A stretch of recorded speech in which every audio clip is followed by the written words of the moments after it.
Pues muy bien, gracias.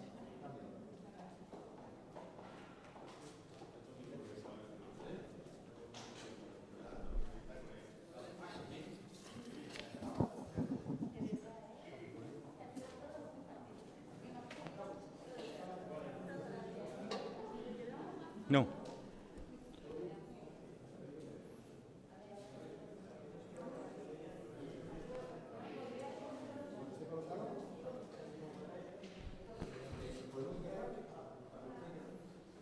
Muy bien. Pues por no insistir en los que me han antecedido en el uso de la palabra, destacar algunas de las reflexiones que a mí me parece necesario de esta conferencia de presidentes. La primera de todas ellas, celebrar la unidad, lo cual significa que puede haber unidad aunque no haya unanimidad.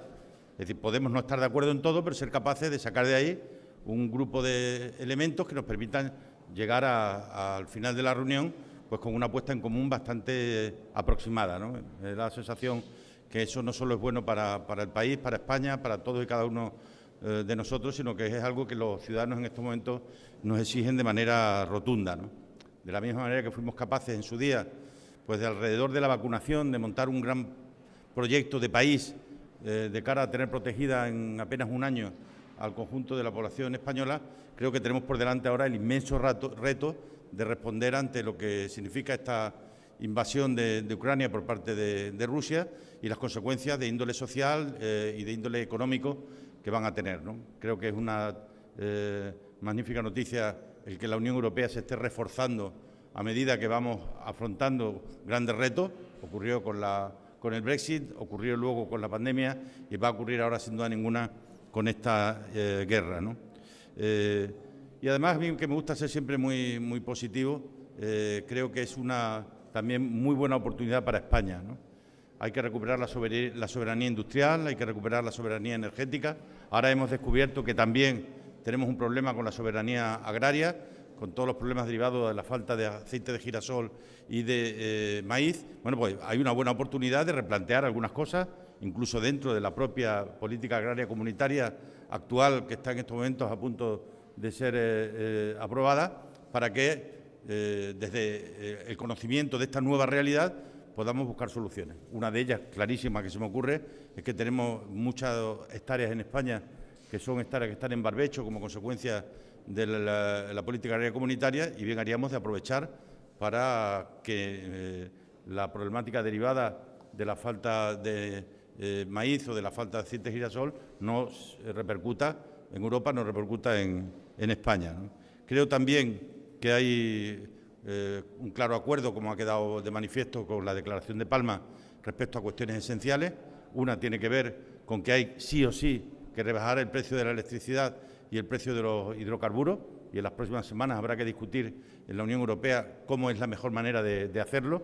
Desde luego no se puede permitir que esto vaya a continuar mucho tiempo, porque pondría en grave peligro a muchas de las empresas, tanto del sector dependiente de la energía como del sector dependiente de los hidrocarburos. Igualmente, hemos apelado a lo largo de estos días, y hoy lo hemos puesto en común, la necesidad de que los refugiados sean atendidos de una manera muy protocolizada para que el sistema tampoco colapse y lo podamos hacer garantizando a todos sus derechos.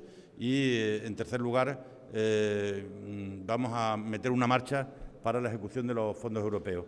Y aquí, como quiera, que tiene que ser sobre todo en el ámbito de la transición ecológica, pues también es una muy buena oportunidad para Extremadura, porque si agilizamos el desarrollo de la transición ecológica con la implantación de nuevas plantas de energía verde, de energías limpias, pues nos da la oportunidad de poderlo seguir haciendo dentro del Plan Extremeño de Energía y Clima y situarnos, como estamos haciendo, a la vanguardia de este tipo de energías en nuestro país, ¿no?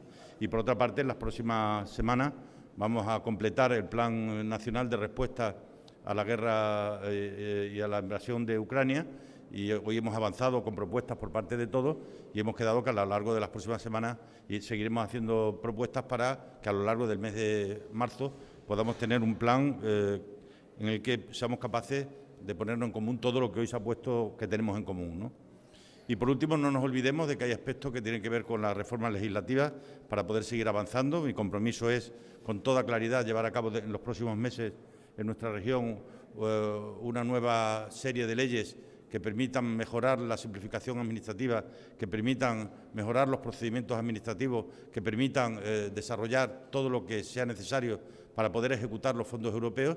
Y luego vamos a abrir a lo largo de estas próximas semanas ya un proceso de conversación y negociación con las empresas que están sometidas a dificultades en la ejecución de los proyectos en todas y cada una de las consejerías, para, al amparo de las leyes que se han aprobado recientemente, poder desarrollar pues un estudio a fondo que permita que esos proyectos se desarrollen, ¿no?